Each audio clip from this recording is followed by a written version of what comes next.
Hello દોસ્તો, फिर से आगे रे बाबा। આજે મરચાનો બીજો વારો તોડવાના છે એટલે ઊંચાઈ ખેતરે ચાલો. वाह क्या एक्टिंग कर ઘર रहा છે તે ખેતર બહુ જરાક આગું જવાનું એટલે બાઇક લઈને હોની જવાય, ચાલતું જ જવું પડે ખેતરોમાંથી કૂદતા કૂદતા. જંગલ આવી ગયું, જંગલમાંથી જવું પડે અંદરથી ખેતરે જવાનું એટલે બહુ અઘરું કામ અમારે તો. પહોંચી ગયેલા છે કે હવે પાસે પાસે તમને હે આ મારો દોસ્તાર ભીંડા તોડ્યા કરતો છે. क्या बात है सर, थोड़ी क्या क्या बात है सर, क्या મારા ભાઈનો વડીલ કહેવાય એટલે એની જોડે ગામની ભાષામાં જ વાત કરવું પડે. बात तो सही है। બારે બેંડા હતા.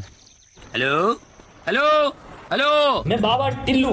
એક મજૂર વહેલા આવી રહેલે સવારે એકાદ પથરો તોડ્યો કા કાઢ્યો. अच्छा हमको सिखा रिया है।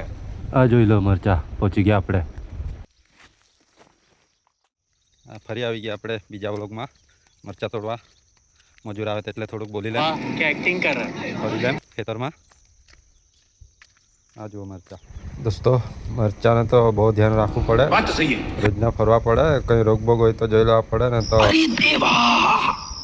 ये गड़बड़ है बाबा। આ જુઓ, આ મેં કીધું ને આ રોગ, આને ડાયબેક કહેવાય. આ ધીમે ધીમે એક એક છોડ કરીને આખું ખેતર પતાવી નાખે.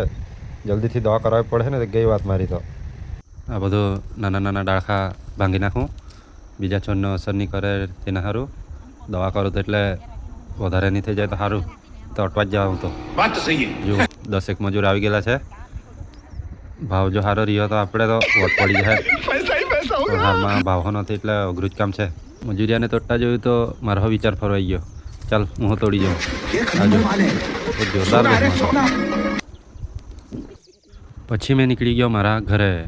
એક પોટલો ભરાઈ ગયો એટલે માથા પર લઈને નીકળી ગયો હું ઘરે. अच्छा हमको सिखा આ रिया है। લગભગ 5મો ફેરો જેવો થયો ઘરે. આ જુઓ મરચા, બધા મરચા છે કે આ. ગાઈસ, જો તમને વિડીયો ગમે તો લાઈક કરો, ફોલો કરો, કમેન્ટ કરો, શેર કરો ને નહીં ગમે તો મેં શું કરવાનું તમે જાણો.